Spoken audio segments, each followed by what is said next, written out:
This is why you need these design hacks for your open plan home. Let's dive in. Welcome to Dreamscape Designs.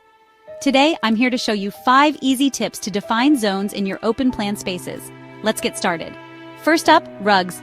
Use rugs to anchor different areas like your living and dining zones. Think of them as magic carpets that create cozy, defined spaces. Next, let's talk furniture. By arranging furniture strategically, you can create natural divisions. For instance, placing a sofa between zones can make all the difference.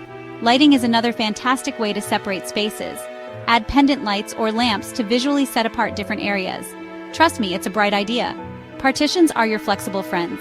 Use screens or bookshelves to create boundaries that you can easily move around. They're perfect for when you need a little privacy.